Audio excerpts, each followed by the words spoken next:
اس کا الادین کا چراغ صرف ایک ٹرانسلیٹر تھا، جس ٹیولپ پیپر کو وہ کوئی بہت ہی خاص توپ نما چیز سمجھ رہی تھی، وہ بس اتنی سی چیز نکلا تھا کہ ایک عدد گونگے لڑکے کی زبان بولنے لگا تھا، بس۔ یعنی وہ اس لڑکے کی مترجم تھی، وہ بولے گا اور وہ پڑھے گی۔ اس نے گھر آتے ہی ٹیولپ کو دیوار پہ دے مارا تھا۔ جپسی کا کیا یہ قدر گھٹیا مذاق تھا؟ اسے اب ایسے پیپر کی کوئی ضرورت نہیں تھی جو نہ پیسے دے، نہ کھانا، نہ کوئی اور جادوئی طاقت دے، تو بس ایک عدد سہولت کہ آپ کسی بے زبان کی زبان سمجھ سکیں، وہ بھی اس جیسے روڈ اور بدتمیز انسان کی، جو نہ فٹ بالر تھا، نہ ہی کسی فلم کا ہیرو جس کے پاس کوئی گولڈ میڈل تھا، اور نہ ہی کوئی ٹرافی۔ اس کی تو شکل بھی پوری طرح سے میسی سے نہیں ملتی تھی۔ کتنے ہی دن اسے دکھ ہوتا رہا تھا۔ شروع میں ٹیولپ سے نا امید ہونے کے باوجود اسے پوری امید تھی کہ ایک دن ضرور کچھ نہ کچھ نکلے گا، جیسے کوئی ہیرے کی کان، سونے چاندی کی دکان، ضرور کچھ بڑا سا ہوگا۔ بیڑا غرق ہو تو گیا تھا اس کی خواہشات اور خوابوں کا۔ خوشحالی آئی نہیں تھی کہ ہر طرف تباہی چھا گئی تھی۔ تباہی نے اداسی سے تھوڑی کو ہاتھ کی ہتھیلی پہ جما کر کھڑکی سے بھاگتی دوڑتی ٹریفک کو دیکھا۔ وہ اداس تھی کہ اسے کوئی خاص فائدہ ہونے والا نہیں ہے۔ اس کے سب خواب چکنا چور ہو چکے تھے۔ اسے اس لڑکی کا مترجم بننے کی کوئی ضرورت نہیں تھی، اور اس میں بھلا اس کا فائدہ ہی کیا تھا؟ دروازے پہ دستک ہو رہی تھی۔ ہوگی وہی جینا مینا شینا، کافی مانگ رہی ہوگی۔ وہ ویسے ہی ڈھیٹ بن کر بیٹھی رہی۔ دستک پھر سے ہوئی۔ وہ بیزاری سے اٹھی، کچن سے کافی اٹھائی اور دروازہ کھول دیا۔ یہ لو، اور خدا کے لیے اپنی کافی لینا شروع کر دو یا میری جان چھوڑ دو۔ میرا باپ لارڈ ہے، نہ میری ماں مسز لارڈ، جو تمہیں اپنی کچن کی چیزیں اٹھا اٹھا کر دیتی رہوں۔ السلام علیکم، کیسی ہو علیزہ بیٹا؟ Mister lord of the rings کی والدہ محترمہ کھڑی مسکرا رہی تھی۔ وہ مسکرا بھی سکتی ہیں، یہ اسے اب معلوم ہوا تھا۔ آپ اندر آ جاؤ نا۔ اب کیا وہ اسے گھر کے اندر گھس کے بھی ماریں گی؟ وہ بھی ایسے باقاعدہ مسکرا کر، ہاتھ کو چینی عورتوں کی طرح سینے میں باندھ کر۔ اسے سمجھ نہیں آئی کہ وہ کیا کہے۔ اس کے سرسری انداز سے بتائے گئے ایڈریس پر وہ پوری طرح سے موجود ہوئی تھی۔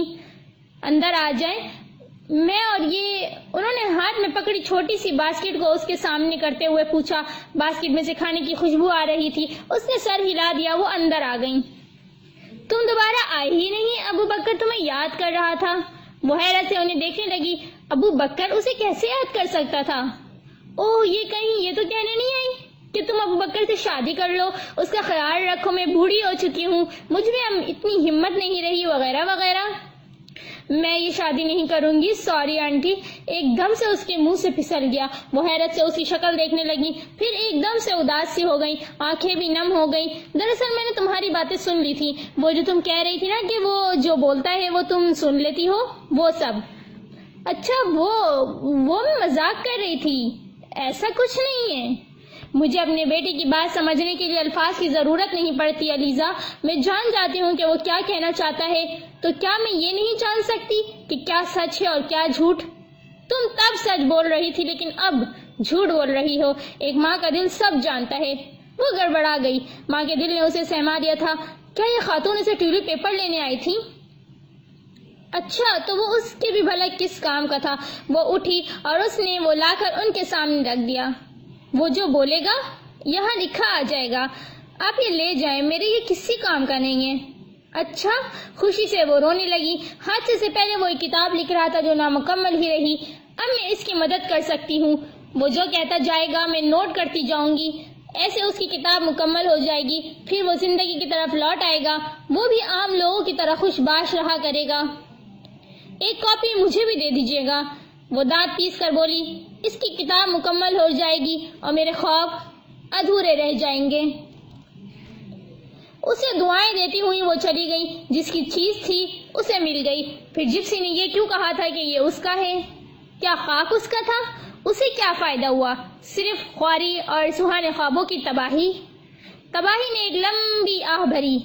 پاپا نے کہا تھا کہ اتنی دور جا کر اتنے مہنگے شہر میں نہ پڑھو، لیکن وہ کیا کرتی، اسے نیو یارک کا لچا لفنگا پن بڑا پسند تھا۔ یہ ایک بدماش شہر تھا جہاں خالی جیب گھومنا بڑا برا سمجھا جاتا تھا۔ اسے پسند تھا ایسا شہر جہاں انسانوں سے زیادہ ٹیکسیاں تھیں جو ہاتھ کے اشارے پہ رکتی تھی، نہ منہ کی سیٹی پر۔ ٹیکسی ڈرائیور خود کو بڑی توپ سمجھتے تھے اور ٹیکسی پر سواری کرنے والوں کو اس توپ کا گولہ بننا پڑتا تھا۔ وہ پاپا کو کیسے سمجھاتی کہ نیو یارک کی اونچی بلڈنگوں کو دیکھ دیکھ کر اسے کیسی خوشی حاصل ہوتی ہے۔ خوشی خاک میں مل چکی تھی، اسے اچھی جاب نہیں مل سکتی تھی اور وہ بمشکل اپنے خرچے پورے کر رہی تھی۔ پاپا اور ماما نے صاف ہاتھ اٹھا لیے تھے، وہ تو بار بار اس پر طنز کرتے تھے، اور جاؤ اتنی دور۔ وہ دیر تک واک کرتی رہتی تھی، سوچتی رہتی تھی کہ کاش ٹیولپ کسی کام کا نکل آتا تو آج صبح چائے کے لیے دودھ ساتھ والی سے ادھار نہ لینا پڑتا، لانڈری کے لیے واشنگ پاؤڈر تو ختم ہو چکا تھا۔ تم نے میرے ساتھ مذاق کیا تھا کیا؟ یہ تو خالی رہتا ہے۔ اگلے دن وہ یونیورسٹی سے آئی تو اسے اپارٹمنٹ کے دروازے کے پاس آ کر ابو بکر کی ماں کھڑی ہوئی ملی۔ شاید وہ کافی دیر سے وہاں کھڑی تھی، اسے دیکھتے ہی بولنے لگی، اچھا، اوہ، شاید اس نے کام کرنا بند کر دیا ہے۔ اسے زیادہ دلچسپی نہیں تھی اس نے کام کیا یا نہیں، اس کی بلا سے۔ ایسا بھی تو ہو سکتا ہے کہ یہ صرف تمہارے ہاتھ سے کام کرتا ہو۔ تم ایسا کرو، میرے ساتھ چلو، ابھی دیکھ لیتے ہیں۔ لیکن میں کیوں جاؤں؟ ویسے بھی میں بہت مصروف ہوں۔ اس نے سنگ دلی سے شانے اچکائے اور لاک کھولنے لگی۔ میں اندر آ کر ایک کپ چائے پی سکتی ہوں؟ دراصل میں کافی دیر سے یہاں کھڑی ہوں، انہوں نے لجاجت سے کہا۔ وہ انکار نہیں کر سکتی تھی، انہیں اپنے ساتھ اندر لے آئی۔ وہ بیٹھ گئی تو وہ فریش ہونے کے لیے چلی گئی۔ آ جاؤ، پہلے کھانا کھا لو، چائے بھی بس تیار ہے۔ وہ فریش ہو کے باہر نکلی تو وہ فریج سے کھانا نکال کے گرم کر چکی تھی اور اب اس کا انتظار کر رہی تھی۔ یہ سب آپ نے کیوں کیا؟ وہ بے حد شرمندہ ہوئی۔ سچ بتاؤں، میں اپنے بیٹے کے لیے کچھ بھی کر سکتی ہوں، اور تمہیں راضی کرنے کے لیے بھی۔ وہ خاموش رہی اور ان کی پلیٹ میں کھانا نکال کے ان کے آگے پلیٹ سرکا دی۔ آپ یہ کھائیں، پھر بات کرتے ہیں۔ فرما برداری سے انہوں نے کھانا کھانا شروع کر دیا۔ وہ دیکھ سکتی تھی کہ ابو بکر کی ماں کے لیے نوالے چھپانا کتنا مشکل ہو رہا ہے۔ وہ جلد سے جلد اس کا جواب سننا چاہتی تھی۔ تم میرے بیٹے کی مدد کرو گی نا؟ جیسے ہی پلیٹ صاف ہوئی انہوں نے بڑی آس سے پوچھا۔ وہ پھر سے صاف انکار کر دینا چاہتی تھی، لیکن ماں کی محبت نے اس کے لب سی دیے تھے۔ میں مجبور ہوں، مجھے یونیورسٹی جانا ہوتا ہے، پھر جاب پر، پھر ادھر ادھر ٹائم ویسٹ نہیں کر سکتی۔ تم جتنا وقت اس کے ساتھ رہو گی میں تمہیں اس کے لیے پے کروں گی، تمہیں تنخواہ دوں گی۔ میں بہت زیادہ امیر نہیں ہوں، لیکن اپنے بیٹے کی زندگی کے لیے میں اپنی جان بھی دے سکتی ہوں۔ اس آخری حادثے نے اسے بالکل نا امید کر دیا ہے۔ وہ ہنسنا مسکرانا بھول گیا ہے۔ اگر وہ پیدائشی ایسا ہوتا تو اور بات تھی۔ معذوری اتنی تکلیف دہ نہیں ہے جتنی خاموشی۔ شروع میں اس نے حالات کا مقابلہ کرنے کی بہت کوشش کی تھی۔ اسے پوری امید تھی کہ اس کا ہاتھ ٹھیک ہو جائے گا۔ دو آپریشن ہو چکے ہیں، لیکن نہ زبان ٹھیک ہو رہی ہے نہ ہاتھ۔ تمہیں اللہ نے رحمت بنا کے بھیجا ہے، تم چاہو تو اس کی مدد کر سکتی ہو۔ لیکن میں کیا مدد کر سکتی ہوں؟ تم اس کے ذریعے اس کی زندگی تبدیل کر سکتی ہو، تم اس سے بات چیت کر سکتی ہو، اسے سن سکتی ہو، وہ کیا کہنا اور کیا کرنا چاہتا ہے، اس سلسلے میں تم اس کی مددگار بن سکتی ہو۔ لیکن مجھے اس سے بات چیت کرنے میں کوئی دلچسپی نہیں ہے، میں یہ سب نہیں کر سکتی۔ آپ سمجھنے کی کوشش کریں پلیز۔ میں سب سمجھ چکی ہوں، اس لیے تمہارے پاس آئی ہوں۔ دیکھو، ایک ماں اپنی اولاد کی خوشی کے لیے کسی کے پاس بھی جانے سے نہیں چوکتی۔ تم جو کہو گی میں وہ سب کروں گی۔ میرے پاس کچھ جیولری ہے۔ ابو بکر کے فادر 30 سال پہلے یہاں کام کے لیے آئے تھے، پھر انہوں نے مجھے بھی یہاں بلا لیا تھا۔ ابو بکر یہیں پیدا ہوا تھا۔ ہم نے ایک مشقت بھری زندگی گزاری ہے۔ میں اور ابو بکر کے فادر رات دن کام کیا کرتے تھے۔ ابو بکر 17 سال کا تھا جب رحمان کی ڈیتھ ہو گئی، پھر میں نے اکیلے ہی اس کی دیکھ بھال کی، گھر لیا، اس کے آپریشن کے لیے پیسے جمع کیے۔ ہم اپنی زندگی سے خوش تھے، لیکن اب میں جب ابو بکر کو ایسے دیکھتی ہوں تو دل کٹ کر رہ جاتا ہے۔ میں جانتی ہوں کہ وہ موت کے بارے میں سوچتا رہتا ہے، شاید اسے اپنی زندگی میں اندھیرا ہی اندھیرا نظر آتا ہے۔ موت کا سن کر وہ ٹھٹکی تھی۔ وہ کچھ نہ بھی کہے تو میں سب جان جاتی ہوں. زندگی میں اس کی دلچسپی ختم ہو چکی ہے. بیگ سے ایک لفافہ نکال کر انہوں نے اس کے سامنے رکھا. اس میں کچھ پیسے ہیں, یہ میں اپنی خوشی سے دے رہی ہوں. وہ ہکا بکا ان کی شکل دیکھتی رہ گئی. یہ ٹھیک ہے کہ وہ لالچی تھی. اس کی وارڈروب خالی تھی. ایک عدد گرم کوٹ نہیں, ایک عدد ڈیزائنر فیشنیبل کوٹ کی ضرورت تھی. نئی جینز اور اسنیکرز کی بھی. لیکن پھر بھی لیکن یہ کیا ہے؟ وہ ہکلا سے گئی. پیسوں کو انکار کرنا ہمت والوں کا کام ہوتا ہے. یہ میری طرف سے چھوٹا سا تحفہ ہے. میری زندگی کی کل پونجی صرف اور صرف میرا بیٹا ہے. باقی دنیا کی دولت سے مجھے کوئی سروکار نہیں. تم میرا سب کچھ لے لینا, لیکن میرے بیٹے کی دل کی بات سن لیا کرو. اس کے چند فرینڈز تھے, اچھے تھے وہ بھی. ایک تو آسٹریلیا چلا گیا. وہ ویڈیو کال پہ کبھی کبھار بات کر لیتا تھا. ظاہر ہے کہ وہی بولتا رہتا ہے. ابو بکر یا مسکرا سکتا ہے یا سر کے اشاروں سے ہاں نہ کر سکتا ہے. دوسرے فرینڈز پہلے تو آ جاتے تھے لیکن اب نہیں آتے. شاید انہیں بھی میرے بیٹے کی ضرورت نہیں رہی. میں جانتی ہوں کہ ابو بکر جیسے انسان سے دوستی نبھانا آسان نہیں ہوتا, لیکن جب مجھ جیسی ماں محبت نبھا سکتی ہے تو تم جیسے لوگ تھوڑی بہت دوستی اور انسانیت تو نبھا ہی سکتے ہو نا. پھر سے لفافہ کو اس کے آگے کیا. آپ کو کیا لگتا ہے کہ اس نے پیسوں کا کیا کیا ہوگا؟ اس نے نہیں یا آپ رکھیں کہہ کر واپس کر دیے ہوں گے؟ نہیں, اس نے ہاتھ بڑھا کر وہ پیسے پکڑ لیے اور انہیں اپنے بیگ میں رکھ لیا. ہر کام کی اجرت ہوتی ہے تو اس کام کی بھی کیوں نہیں؟ بے رحم اور لالچی ہونا بہت دل گردے کا کام ہوتا ہے. جو بندہ نیو یارک شہر میں رہے گا وہ بندہ تھوڑا بہت خود غرض تو ہوگا ہی, کیونکہ نیک اور شریف ہونے سے کھانا نہیں ملتا, شاپنگ نہیں ہوتی, زارا کے ٹاپ اور گوچی کی جیکٹ نہیں آتی. ہم انسانوں کی ضرورتیں اتنی نہیں ہیں جتنی خواہشیں. انسان کو ضرورت نہیں, خواہش بے رحم بناتی ہے. آپ اصرار کر رہی ہیں تو کیوں نہیں؟ چالاکی اور مکاری سے اس نے کہا. کبھی کبھی کہانی کی ہیروئن بھی ڈیول بن جاتی ہے. اگلے دن یونیورسٹی کے بعد ابو بکر کے پاس جانے سے پہلے اس نے تھوڑی تیاری کر لی تھی. یہ اب اس کی جاب تھی تو اسے تھوڑا بہت اہتمام کر لینا چاہیے تھا. اس نے ٹیولپ کو کھولا, موبائل کی پشت پر چپکایا اور اوپر ٹرانسپیرنٹ کور چڑھا لیا تھا. اب وہ ٹیولپ کو موبائل اسکرین کی طرف پڑھ سکتی تھی. وہ مسٹر مطلوبہ کے پاس پہنچی تو آنٹی نے اسے خوش دلی سے خوش آمدید کہا. آج سے میں روز ملنے آیا کروں گی. اس نے خوش ہو کر ابو بکر سے کہا. ٹیولپ کو پڑھا تو بلینک تھا. اگلے 1 گھنٹے تک وہ بلینک رہا تھا. آنٹی اس کی شکل دیکھ رہی تھی اور اس کا ہاتھ پکڑ کر کچن میں لے جا کے پوچھ رہی تھی, آج اس نے کیا کہا؟ آج وہ تو پتہ نہیں کیا کیا کہتا رہا تھا, لیکن اس کا ٹیولپ گونگا بنا رہا تھا.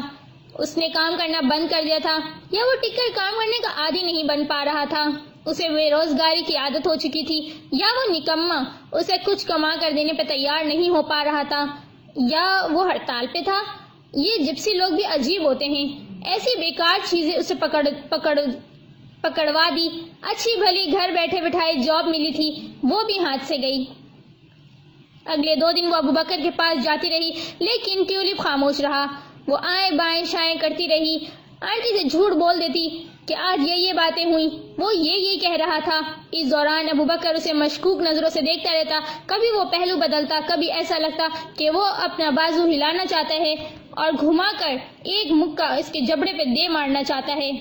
گیٹ لاسٹ, اور چلا کر یہ کہنا چاہتا ہے. اس نے بڑی ترکیبیں لڑائیں کہ ٹیولپ پہلے کی طرح کام کرنا شروع کر دے, لیکن نہیں جی. آخر کار وہ سب سمجھ گئی. اس نے ایک گہری آہ بھری تو اس کی جیب خالی ہی رہ گئی. وہ امیر نہیں ہوگی, نہ ٹیولپ سے ڈالر ملے گی اور نہ ہی ٹیولپ کے ذریعے. اگلے دن وہ ابو بکر سے ملنے کے لیے آئی تو آنٹی کا دیا لفافہ ساتھ لیتی آئی. میں یہ پیسے نہیں رکھ سکتی. تھوڑی دوستی اور زیادہ انسانیت کے لیے میں ابو بکر سے ملتے رہنا چاہتی ہوں, دل اور جیب پر پتھر رکھ کر, اس نے کہا. آنٹی تو خوشی سے کھل اٹھی. اس لیے نہیں کہ پیسے واپس مل گئے تھے, اس لیے کہ ابو بکر کو ایک انسان دوست ساتھی مل گیا تھا. وہ ابو بکر کے پاس آ کر بیٹھی تو ٹیولپ نے دھڑ دھڑ کام کرنا شروع کر دیا. دل تو اس کا چاہا کہ اس کا گلا دبا دے ورنہ آگ میں جھونک دے, پر کیا کرتی. بے جان چیزوں پر انسان کتنا بھی غصہ نکال لے کچھ حاصل نہیں ہوتا۔ یہ تم کیا جوکر کی طرح تماشے کرتی رہتی ہو؟ کیوں اتنا جھوٹ بولتی ہو میری ماں کے ساتھ؟ ابو بکر کے چہرے عضلات غصے سے کھنچے ہوئے تھے۔ اس نے منہ بنا کر اسے چڑھایا۔ تو اس نیو یارک جیسے بھوت شہر میں رہنے کے لیے تمہارا کیا خیال ہے؟ مجھے کیا کرنا چاہیے؟ الٹا لٹک جاؤں؟ تو بھی اتنے پیسے نہیں ملتے۔ ایک تو گھر کا کرایہ اتنا ہے، اوپر سے ساری دنیا کا قرض دینا ہے مجھے۔ اب دفع ہو جاؤ یہاں سے اور دوبارہ نہ آنا۔ وہ کامل ترین سنجیدہ تھا۔ اسے غصہ آیا لیکن وہ پی گئی۔ کافی پینے چلیں؟ اس نے ذرا بلند آواز سے کہا۔ آنٹی باہر آئیں۔ ابو بکر کو کوٹ پہنایا اور کافی کے لیے علیزہ کے ہاتھ میں پیسے دے دیے۔ ہاں لے جاؤ اسے، بہت دنوں سے یہ بھی باہر نہیں نکلا ہے۔ وہ بڑی خوش تھی اور وہ کمینگی سے مسکرا رہی تھی۔ جب وہ سڑک پر چل رہے تھے تو وہ اپنے ناخن کتر رہی تھی۔ اس نے جو جوگر پہنے ہوئے تھے وہ ایڑی سے تھوڑے سے پھٹے ہوئے تھے۔ اس کی پینٹ بھی کافی گھسی ہوئی تھی۔ جو سویٹر اس نے پہنا تھا وہ بدرنگ سا تھا۔ لگتا ہے کافی غریب ہو تم۔ تمہیں تو صرف لگتا ہے نا، مجھے تو غربت لگی ہوئی ہے، بری طرح سے، پوری طرح سے۔ ٹھپا۔ اس نے ہاتھ کے اشارے سے اپنی کمر کی طرف غربت کا خیالی ٹھپا لگایا تو ابو بکر نے قہقہا لگایا۔ جن لوگوں کی زبان تالو سے لگی ہوئی ہوں وہ جب قہقہا لگاتے ہیں تو وہ کسی بچے کی طرح لگتے ہیں، معصوم اور بے ضرر۔ غریب ہونا برا نہیں ہوتا، معذور ہونا برا ہوتا ہے۔ جلد ہی اس کا قہقہا دم توڑ گیا۔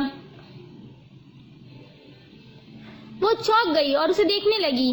واقعی جیب خالی ہو تو چلتا ہے، لیکن اگر جسم کا کوئی حصہ ناکارہ ہو تو؟ ماما نے تم سے کیا کہا ہے؟ میں بس مرنے والا ہوں۔ ہاں، ان کا کہنا ہے کہ تم زندگی سے بیزار ہو چکے ہو، مایوس ہو۔ مائیں پتہ نہیں یہ سب کیسے جان لیتی ہیں، کون سا آلہ فٹ ہوتا ہے ان کے دلوں میں، اور تم میری مدد کیوں کرنا چاہتی ہو؟ وہ بڑی سنجیدہ سوال کر رہا تھا۔ میں اسکول میں تھی جب پیسوں کے لیے جھوٹ موٹ تاش کے پتوں سے فیوچر بتایا کرتی تھی۔ میری دور کی نظر کمزور ہے، مجھے 10 فٹ سے آگے صاف نہیں دکھائی دیتا، تو کسی کا فیوچر کیسے دکھائی دے سکتا ہے؟ لیکن پتہ نہیں کیسے میں جو بتاتی تھی وہ 30-40% صحیح ثابت ہو جاتا تھا۔ میرے بارے میں یہ مشہور تھا کہ میری بتائی باتیں سچ ثابت ہوتی ہیں۔ ایک دن میری کلاس فیلو اپنی ایک کزن کو لے کر میرے پاس آئیں۔ وہ یہ جاننا چاہتی تھیں کہ وہ فیوچر میں کیا بنے گی۔ یہ مشکل وقت ہوتا ہے، کئی بار میرے تکے فیل ہو جاتے ہیں، مجھے احتیاط سے کام لینا پڑتا تھا۔ میں نے دیکھا کہ لڑکی کو اینک لگی ہوئی ہے، وہ دیکھنے میں بھی ذہین نظر آ رہی تھی۔ میں نے کہہ دیا کہ وہ سائنس کے شعبے میں کوئی کمال دکھائے گی، ڈاکٹر یا سائنسدان بنے گی۔ میرے جواب پر لڑکی خاموش ہو گئی، اس کا چہرہ سفید پڑ گیا۔ کیا تمہیں یقین ہے؟ اس نے بڑی مسکین سی صورت بنا کے پوچھا۔ مجھے خاک یقین ہونا تھا، لیکن اب میں نے اپنے الفاظ واپس نہیں لینے تھے۔ اس بزنس میں الفاظ واپس نہیں لیے جا سکتے، ساکھ تباہ ہو جاتی ہے۔ خیر، میں نے سر ہلا دیا کہ ہاں، اور یہی میری سب سے بڑی غلطی تھی۔ 1 مہینے بعد مجھے معلوم ہوا کہ اس نے خودکشی کر لی ہے۔ وہ میوزک اسکول جانا چاہتی تھی، لیکن اس کے ڈاکٹر فادر اسے ڈاکٹر بنانا چاہتے تھے۔ میرے منہ سے بھی سائنس کو سن کر اسے یقین ہو چکا تھا کہ وہ ڈاکٹر ہی بنے گی۔ تو اس نے مرنا پسند کیا؟ ابو بکر نے طنزیہ پوچھا۔ ہاں، اس کے بعد بھی تم لوگوں کی جانوں کے ساتھ ایسے ہی کھیلتی رہی۔ مجھے اسکول سے نکال دیا گیا تھا۔ اس لڑکی کی وجہ سے؟ نہیں، ایک معمولی سی غلطی پر۔ میں نے ایک چھوٹے قد کی لڑکی پر مذاقاً کچھ طنز کیے تھے جو اسکول میں اتنے مشہور ہو گئے کہ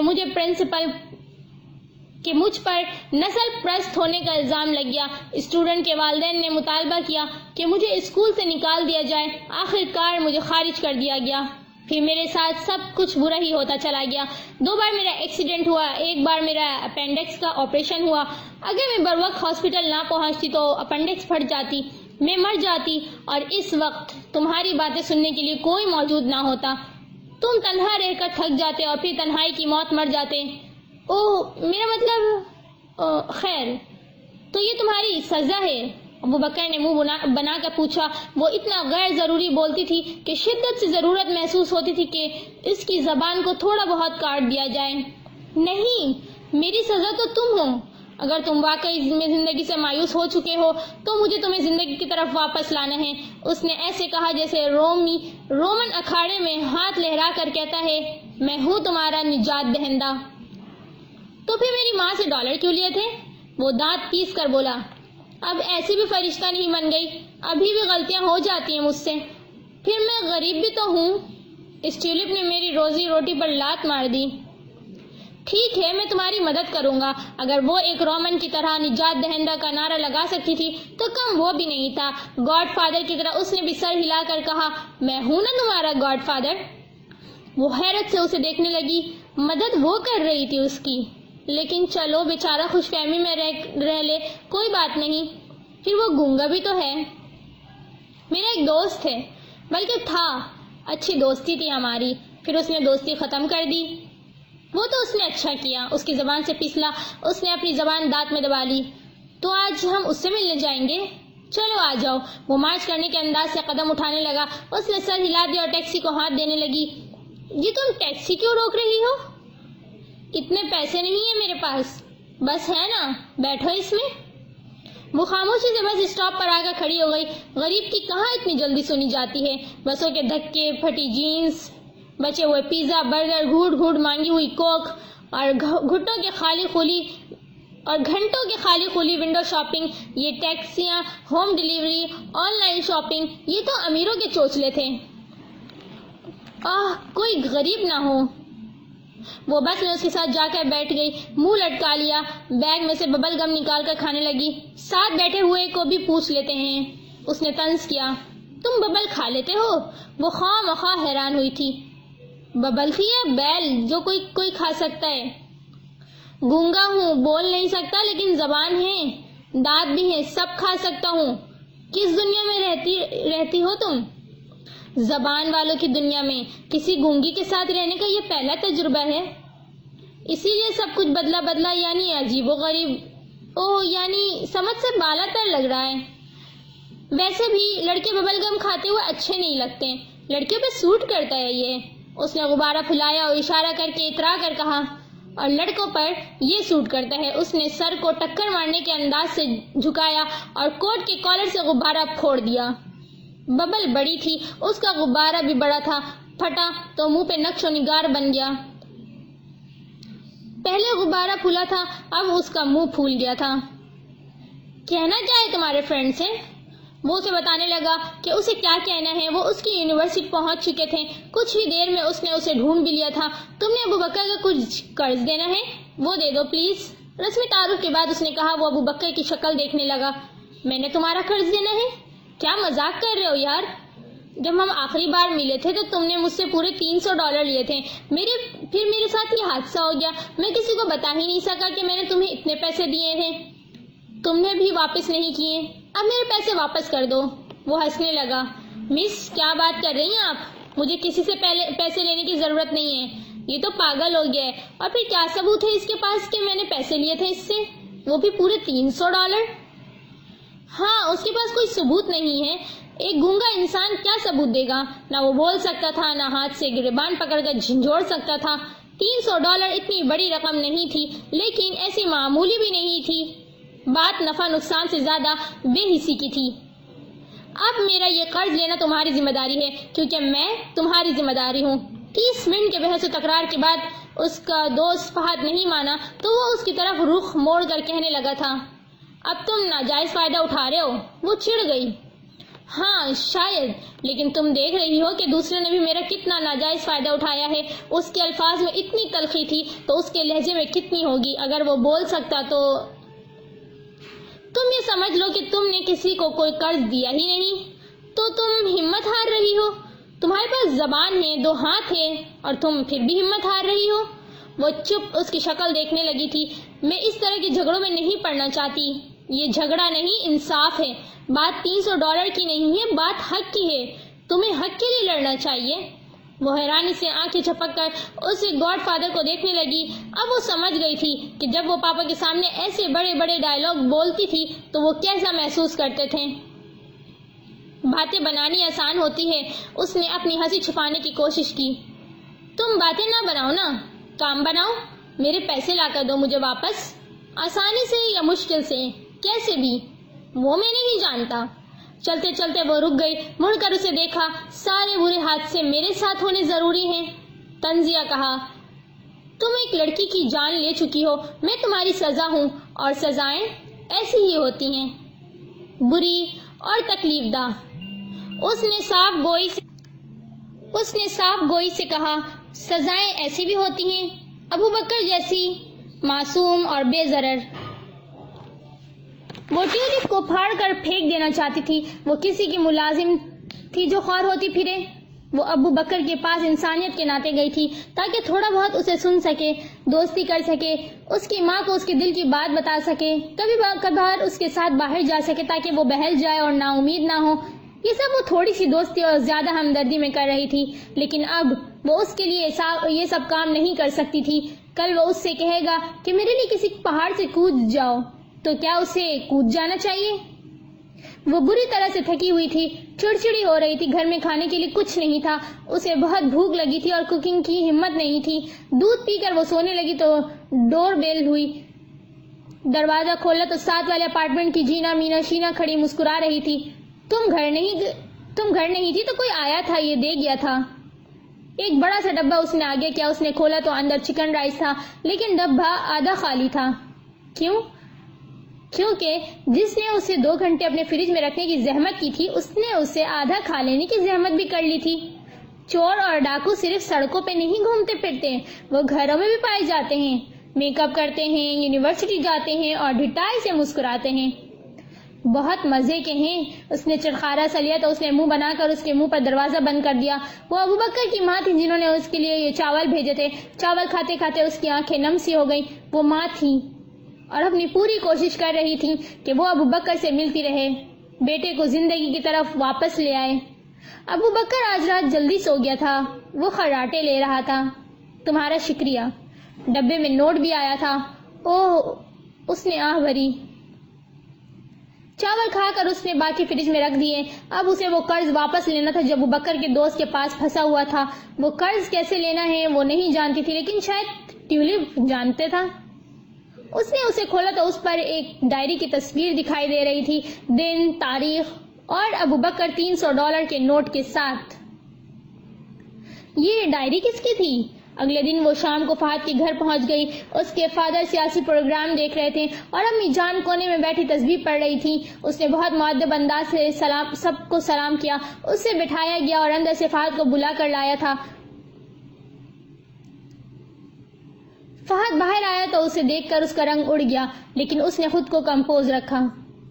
تم مجھے تنگ کرنے یہاں بھی آ گئی ہو؟ وہ جھوٹ بول رہا ہے، اسے عادت ہے جھوٹ بولنے کی۔ اس کے سامنے بیٹھ کر وہ آواز دھیمی رکھ کر کہنے لگا۔ وہ بار بار اپنے باپ کو کنکھیوں سے دیکھ رہا تھا۔ اس نے سر ہلا دیا۔ ٹھیک ہے، تمہاری ایک ڈائری ہے نیلے رنگ کی، وہ مجھے دکھا دو پلیز۔ اس کے چہرے کے رنگ اڑ گئے۔ میری ڈائری نیلے رنگ کی ہے، یہ تمہیں کیسے پتا؟ مجھے اور بھی بہت کچھ معلوم ہے، تم بس وہ ڈائری لا دو۔ فہد کی امی اس کے لیے چائے اور لوازمات لائی تھی۔ وہ کب اسے پکڑا رہی تھی کہ ڈائری والی بات پر چونک کر علیزہ کو دیکھنے لگی۔ کیا معاملہ ہے فہد؟ انہوں نے کڑی نظروں سے بیٹے کو گھورا۔ دراصل فہد نے ابو بکر سے کچھ قرض لیا تھا، اب یہ واپس نہیں کر رہا۔ اس نے دبنگ انداز اور بلند آواز سے کہا کہ سیاسی پروگرام دیکھتے اس کے فادر نے گردن موڑ کر فہد کو دیکھا۔ ٹی وی کی آواز کم کی اور پوری طرح سے اس کی طرف متوجہ ہو گئے۔ تم نے ابو بکر سے پیسے کیوں لیے تھے اور کہاں خرچ کرنے تھے؟ فہد کا رنگ فک ہو چکا تھا، لیکن اس نے جلد ہی خود کو سنبھال لیا۔ پاپا یہ جھوٹ بول رہی ہے، مجھے کیا ضرورت ہے ابو بکر سے قرض لینے کی؟ آپ جانتے ہیں کہ ابو بکر کے اپنے حالات کتنے خراب رہتے ہیں، وہ تو مجھ سے پیسے مانگ رہا تھا۔ ویسے تم ابو بکر کی کون ہو؟ باپ سے بات کرنے کے بعد وہ اپنا غصہ دباتے ہوئے اس کی طرف مڑا۔ اس کے انداز بتا رہے تھے وہ کسی صورت نہیں مانے گا کہ اس نے کچھ پیسے لیے ہیں۔ اس نے مجھے اپنا سیکرٹری رکھا ہے۔ وہ طنز سے ہنس دیا۔ جو انسان دونوں ہاتھوں سے معذور اور جیب سے کنگال ہے وہ سیکرٹری کیوں رکھے گا؟ وہ ہاتھ سے معذور اور جیب سے کنگال ضرور ہے، لیکن وہ جھوٹا، بے ایمان اور دوسروں کا حق مارنے والا نہیں ہے۔ جاؤ اور جا کر اپنی نیلی ڈائری لاؤ جس میں تم نے اس سے قرض کے بارے میں ایک نوٹ لکھا ہوا ہے۔ اس نے کچھ ایسے تحکم سے کہا کہ لاؤنج میں سناٹا پھیل گیا۔ جاؤ جا کر ڈائری لاؤ، اس کے باپ نے بھی تیز آواز سے کہا۔ وہ گیا، ڈائری لایا، اس کی سمت اچھال دی۔ ظاہر ہے اس میں سے وہ صفحہ غائب تھا جس پر قرض کی یادداشت لکھی ہوئی تھی۔ تم صفحہ پھاڑ کر پھینک آئے ہو نا؟ اسے ڈائری کھول کر دیکھنے کی ضرورت نہیں تھی. وہ ہکا بکا اس کی شکل دیکھ رہا تھا. اس سے پہلے کہ وہ اسے روکتا وہ جلدی سے اٹھ کر اس کے کمرے میں گئی اور اسٹڈی ٹیبل کی دراز میں سے وہ پھٹا ہوا صفحہ مل گیا. اس نے وہ صفحہ فہد کی آنکھوں کے سامنے لہرایا تو وہ تمسر سے ہنس دیا. تم یہ کیسے ثابت کرو گی کہ میں نے اسے یہ قرض واپس نہیں کیا؟ میں یہ بھی تو کہہ سکتا ہوں کہ میں نے اسے واپس پیسے دے دیے تھے. اب وہ مجھ پر جھوٹا دعویٰ کر رہا ہے. سب جانتے ہیں کہ اس کے حالات خراب ہیں. اسے اپنے علاج کے لیے پیسے چاہیے. سب میری بات کا آسانی سے یقین کر لیں گے. وہ انسان کی کمینگی پہ حیران رہ گئی. اس کا خون کھول رہا تھا لیکن ابھی بھی اس کے پاس ایک عدد ترب کا پتہ موجود تھا. تمہارے باپ کو یہ معلوم ہے کہ تم نے وہ $300 کہاں خرچ کیے ہیں؟ اگر میں یہ جان سکتی ہوں کہ تمہارے پاس ایک نیلے رنگ کی ڈائری ہے, اس کے صفحے پر تم نے قرض کا نوٹ لکھا ہوا تو میں اور بھی بہت کچھ جان سکتی ہوں. جیسے کہ تم نے اس وارڈروب میں سگریٹ کیس چھپایا ہوا ہے. وہ چلتی ہوئی وارڈروب کے پاس گئی اور اسے انگلی سے ٹھوکا. تم راکسنگ کلب جاتے ہو جس کے بارے میں یقیناً تمہارے باپ باپ کو کچھ معلوم نہیں ہوگا. اس کلب میں جو ابھی کھیلا جاتا ہے یہ تو ان بیچاروں کے گمان میں بھی نہیں ہوگا. میں ان سے یہ کہہ سکتی ہوں کہ تم نے ان پیسوں سے اس کلب کی ممبرشپ حاصل کی ہے. وہ وہاں جائیں گے, پوچھیں گے اور جائیں گے کہ تمہارے پاس کلب کی ممبرشپ موجود ہے. اب اگر وہ ممبرشپ تم نے اپنے پیسوں سے بھی لی ہوگی تو بھی تمہاری زندگی اس گھر میں بہت مشکل ہو جائے گی. تمہاری ماں کا تمہارا گلا ہی دبا دیں گی. اور ہاں, وہ غیر ملکی لڑکی, اسے تو میں بھول ہی گئی. یہاں وارڈروب کے اس خانے میں تم نے اپنی اور اس کی مشترکہ تصویر کی ایک ٹی شرٹ چھپا کے رکھی ہوئی ہے. Lovers T shirt. وہ وارڈروب کے دوسرے خانے کو انگلی سے ٹھوک کر کہہ رہی تھی. اس کا رنگ جتنا پیلا پڑ سکتا تھا وہ پڑ چکا تھا. کچھ دیر پہلے وہ جتنا کمینہ نظر آ رہا تھا اب اتنا ہی کمان تم تو سیریس ہی ہو گئی نظر آ رہا تھا. مجھے کچھ وقت دو, میں پیسے واپس کر دوں گا, اس نے دانت پیستے ہوئے کہا. اتنی جلدی کامیابی کی اسے امید نہیں تھی. جس وقت وہ اس کے گھر سے باہر نکل رہی تھی اس وقت وہ زیر لب مسکرا رہی تھی. وہ اپنے شانے پہ ایک تھپکی دینا چاہتی تھی. دراصل وہ نہیں جانتی تھی کہ اس نے وہ $300 کہاں خرچ کیے. یہ تو اس نے بس ایک عدد تکا مارا تھا. رہی بات باقی باتوں کی تو جب وہ ٹیولپ پیپر کو دیکھ رہی تھی تو ایک ایک کر کے وہاں کچھ تصویریں بن کر ابھر رہی تھی. بس وہ ان تصویروں کا مطلب جلدی سے سمجھ گئی تھی اور بر وقت ان کا استعمال کر لیا تھا. تو یہ ٹیولپ سچویشن کے حساب سے بھی کام کرتا ہے. وہ آج پہلی بار ٹیولپ کی کارکردگی سے خوش ہوئی تھی. یہ پکڑو اپنے پیسے. اس نے ابو بکر کے سامنے پیسے رکھے تو وہ خوش ہونے کی بجائے حیران ہوا. تم نے واقعی یہ سب کر دکھایا؟ واہ. جب کسی کو قرض دیتے ہیں تو لکھوا لیتے ہیں اور 2 گواہوں کی موجودگی میں دیتے ہیں. مسلمان ہو تو تھوڑا سا مذہب کا مطالعہ بھی کر لو. اور وہ اسے لیکچر دینے لگی. اس نے گہری سانس لی. دوست کسی نہیں ہوتے.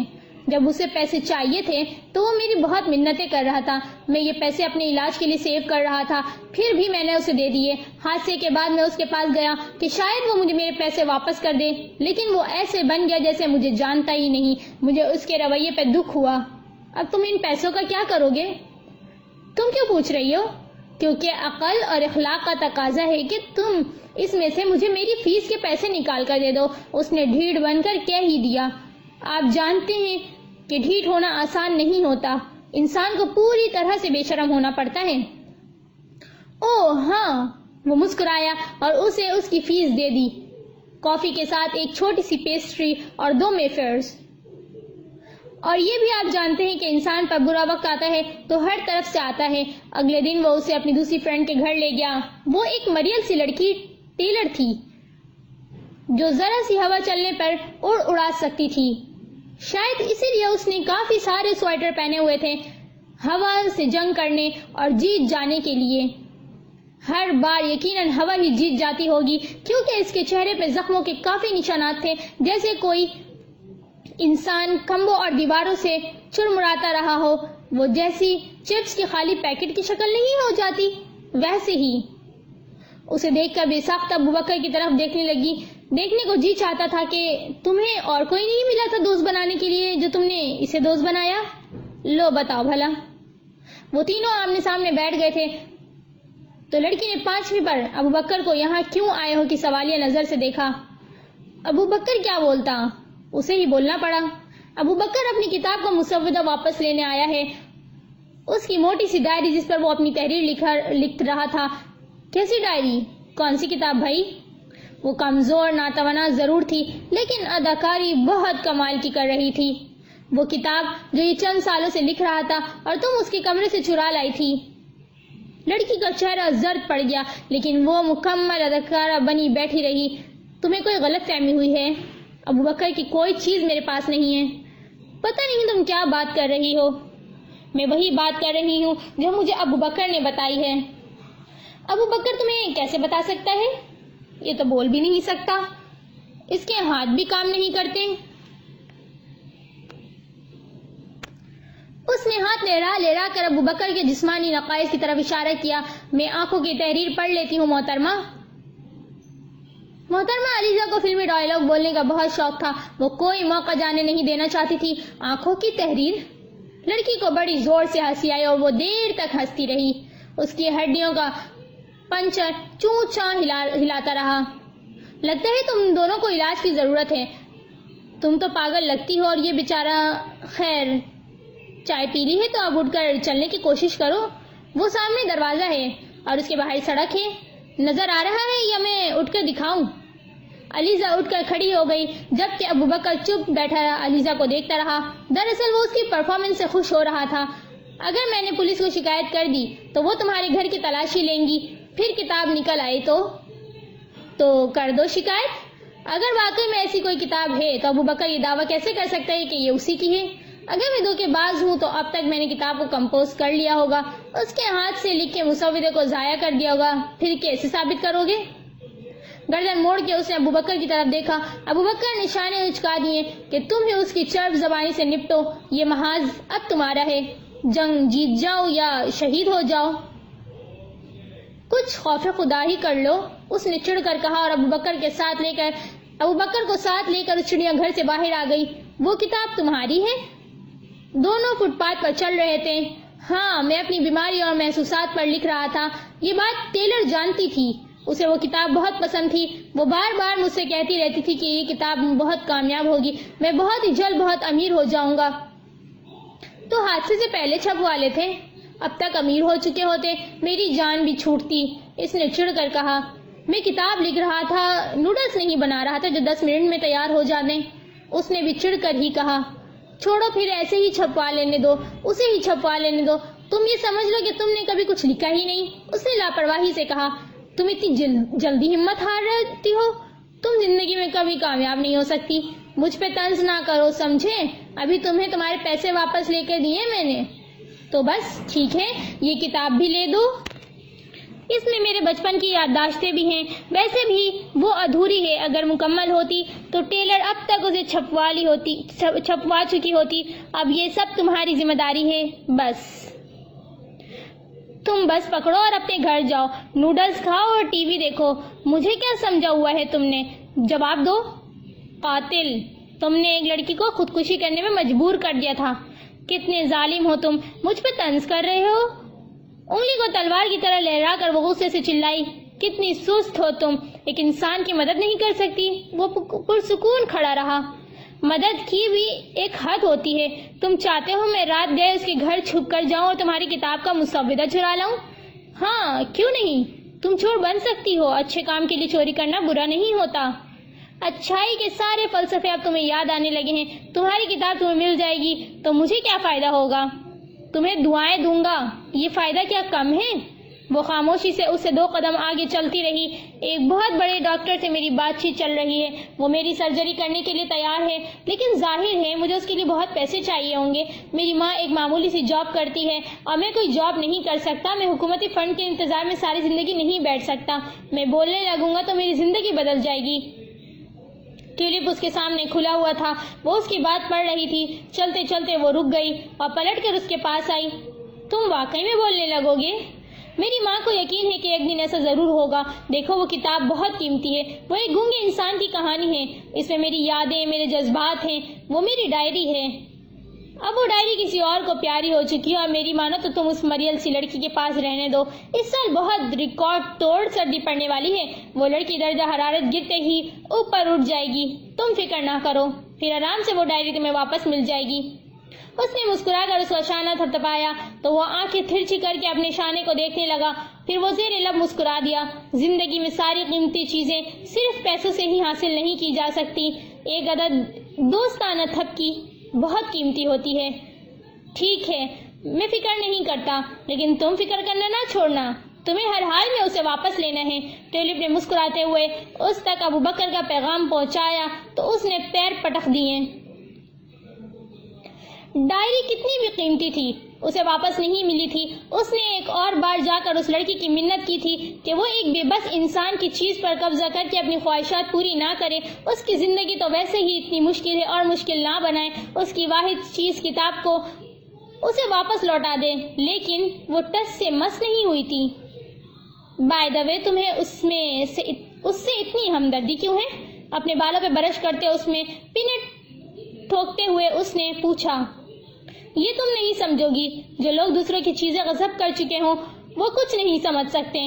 تمہیں ہمیشہ ایسی فلسفیانہ باتیں کرنی ہوتی ہے یا میری شکل دیکھ کر یہ فلسفہ گھڑا ہے؟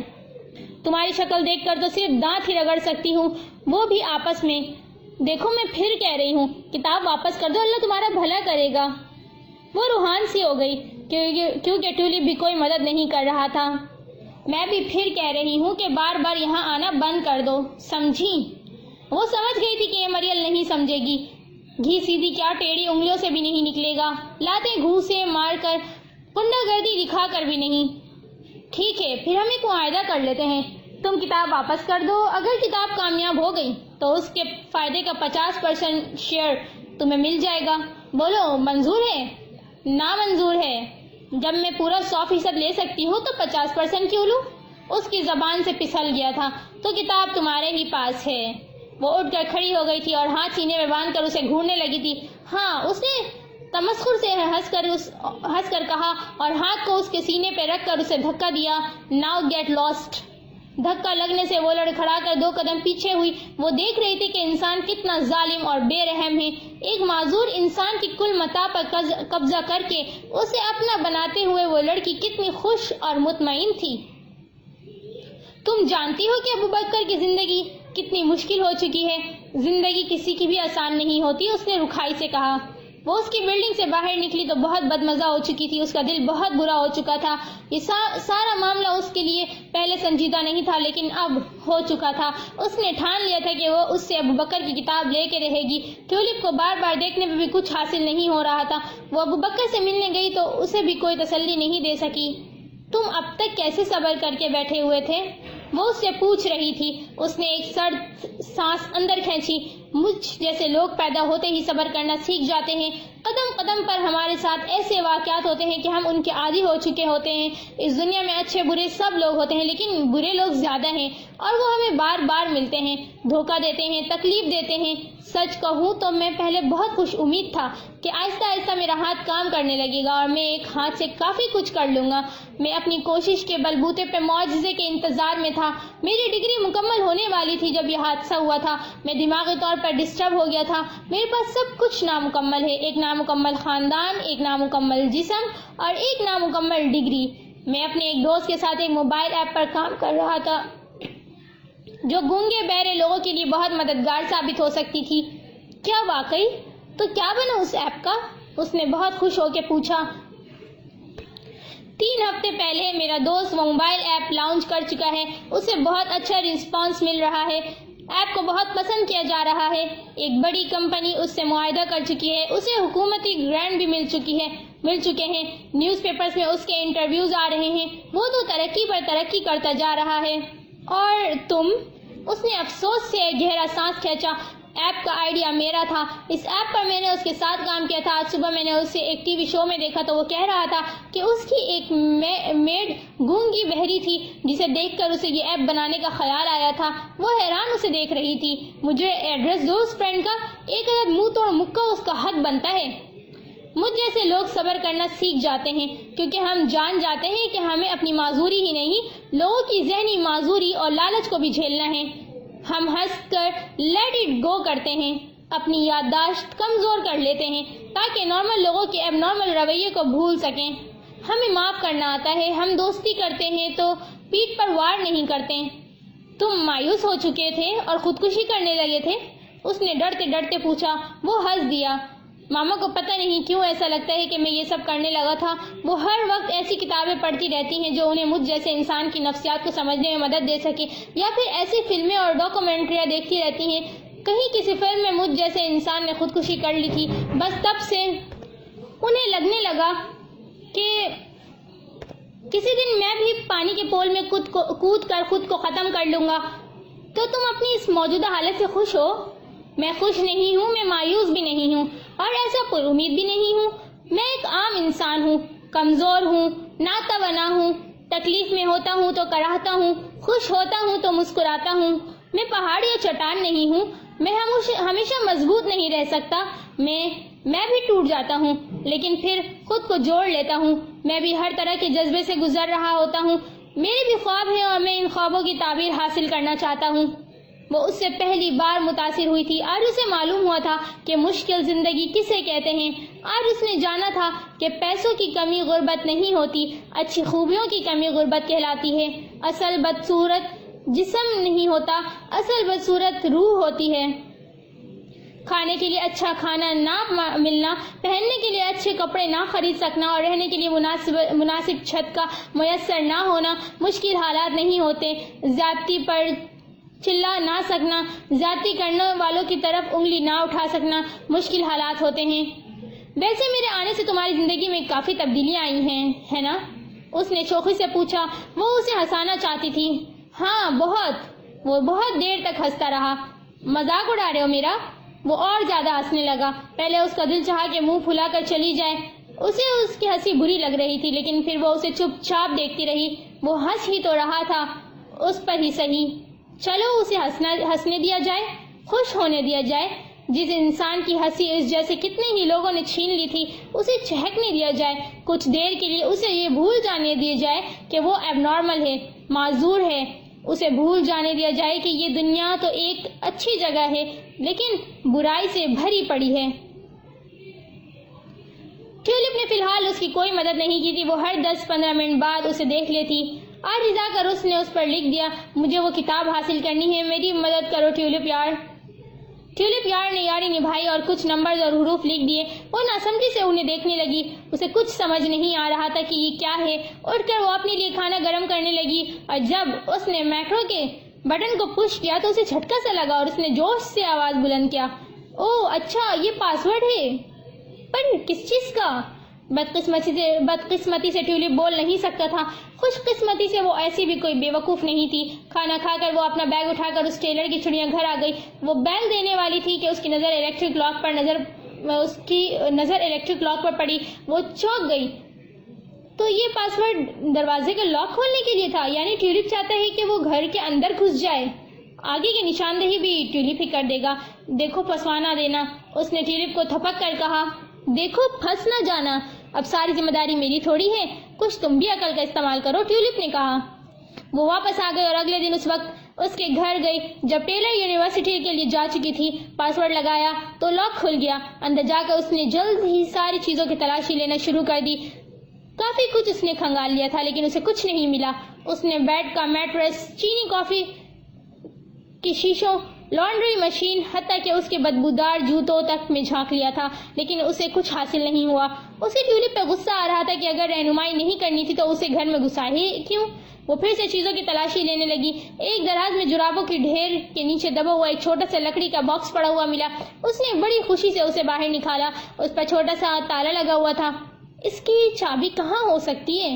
وہ زیر لب بڑبڑاتے ہوئے ادھر ادھر دیکھنے لگی۔ چابی میرے پاس ہے، اسے اپنے پیچھے آواز سنائی دی تو خوف سے باکس اس کے ہاتھ سے چھوٹ گیا۔ اس وقت یونیورسٹی میں ہونا چاہیے تھا اسے۔ وہ اس وقت اس کے پیچھے کھڑی اسے گھور رہی تھی۔ پھر وہ آگے بڑھی اور اس کے ہاتھ سے باکس چھین لیا۔ پھر وہ پولیس کو فون کرنے لگی تو اس نے آگے بڑھ کر اس کے ہاتھ سے فون چھین لیا۔ پولیس سے کیا کہو گی؟ وہ ڈر تو گئی تھی لیکن اتنی جلدی ہار نہیں ماننا چاہتی تھی۔ یہی تم میرے گھر میں چوری کرنے آئی ہو؟ تم نے میرا پاسورڈ تک توڑ دیا۔ پولیس کو فون نہ کرو۔ پولیس کو فون نہ کروں تو تمہاری مہمان نوازی کے لیے پیزا ڈیلیوری والے کو فون کروں؟ وہ اتنے غصے میں تھی کہ اس کے چہرے کی کھال کھینچ کر رہ گئی تھی۔ لیکن تم یہ کیسے ثابت کرو گی کہ میں پاسورڈ توڑ کر اندر آئی ہوں، کیونکہ میں نے تو پاسورڈ توڑا نہیں، کھولا ہے۔ کoriڈور میں CCTV کیمرہ نہیں لگا ہوا اور اس وقت تم بھی یہاں موجود ہو. میں کہہ سکتی ہوں کہ میں تمہارے ساتھ اندر آئی ہوں اور تم مجھے پھنسانے کی کوشش کر رہی ہو. وہ بھی دیکھ لیں گے. اچھا چلو میں مان جاؤں گی کہ میں چوری کرنے آئی ہوں تو میں کہہ دوں گی کہ میں اپنی بک لینے آئی ہوں. وہ مان جائیں گے کہ تمہاری بک میرے پاس ہے. وہ نہیں مانیں گے تو عدالت مانیں گی. وہ ابو بکر کو دیکھے گی, اس کی کتاب کو پڑھے گی اور یہ جان جائے گی کہ ایک گونگا انسان ہی ایسی کتاب لکھ سکتا ہے, کیونکہ اس میں بہت سی ذاتی باتیں بھی لکھی ہوئی ہیں, جیسے ایک یادگار عید کا احوال, ماں کی سالگرہ کے دن کی بابت, اسکول ٹیچر کی باتیں, ایگزامز کی گریڈز. تم کس کس بات کو غلط ثابت کرو گی؟ ایک اور بات, تم نے کتاب کی کوئی کاپی نہیں کی. ابو بکر کے کہنا ہے کہ تم اتنی سست ہو کہ اپنے اسائنمنٹ پر کام نہیں کر سکتی, اس کتاب کی کاپی کیسے کر سکتی تھی؟ تم نے اسے اسکین بھی نہیں کیا. اگر کیا ہوتا تو مجھے دکھائی دے جاتا. تمہارے پاس ایک ہی کاپی ہے اور وہ اس وقت اس گھر میں موجود نہیں ہے. اس گھر میں کچھ ایسی چیزیں موجود ہیں جو تمہاری نہیں ہیں. ٹیولپ نے پھر سے کام کرنا شروع کر دیا تھا.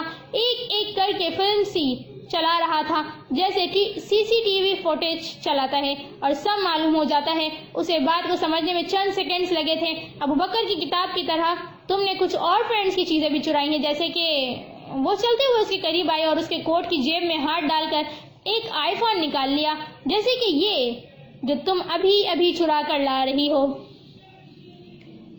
یہ میرا ہے, جو تمہارا ہے وہ تمہارے کوٹ کی دوسری جیب میں پڑا ہے.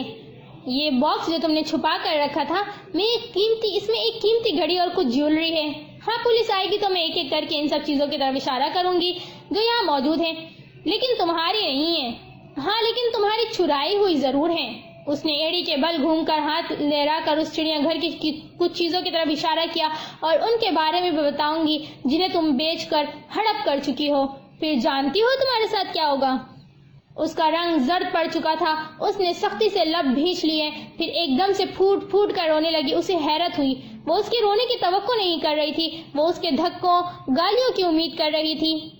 علیزہ پہلے تو چپ چاپ کھڑی رہی, پھر اس کی فریج تک گئی اور ایک سیب نکال کر کھانے لگی. وہ اس پر ترس نہیں کھانا چاہتی تھی, اس لیے سیب نکال کر کھانے لگی.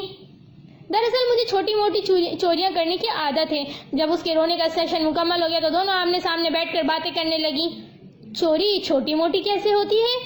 وہ بس چوری نہیں ہوتی. اس نے چور کو ٹیولپ کے ہاتھوں پکڑ لیا تو انعام کے طور پر وہ کچن سے کاجو اور بادام کی پلیٹ بھر کر لے آئی تھی اور مزے سے کھا رہی تھی. ٹیلر اسے روکنے کی جرت نہیں کر سکتی تھی. مجھے جہاں تھوڑی بہت کام کی چیز نظر آتی ہے میں وہ اٹھا لیتی ہوں. یہ عادت ہے یا لعنت؟ اس نے جل کر پوچھا. وہ اپنے چور ہونے کے بارے میں کتنے آرام سے بتا رہی تھی. میں ایک گھر میں تہخانے میں کرایہ دار کی حیثیت سے رہتی تھی. کرایہ کم تھا اس لیے میں وہاں رہنے لگی تھی. تہخانے کے کونے میں لینڈ لیڈی کا کچھ بیکار سامان رکھا ہوا تھا. جب وہ مجھے جگہ دکھا رہی تھی تو انہوں نے مجھ سے کہہ دیا تھا کہ اگر میں سامان کی موجودگی میں رہ سکتی ہوں تو ٹھیک, ورنہ مجھے رہنے کے لیے جگہ نہیں دے سکتی.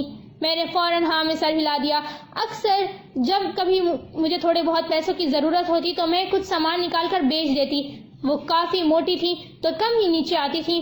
انہیں سانس کا مسئلہ بھی تھا اور تمہیں ہاتھ کی صفائی کا مسئلہ تھا. لیکن ایک دن میرا راز کھل گیا. وہ پھر سے سوں سوں کرنے لگی تھی. بھانڈا پھوٹ گیا. ایسے بولو, اس نے دانت پر دانت جما کر کہا. میں یونیورسٹی میں تھی. وہ نیچے آ گئی. وہ اپنے باپ کی نشانی ہاتھی کے کھال کے لیمپ ڈھونڈ رہی تھی جسے پچھلے ہفتے ہی میں نے بیچ دیا تھا.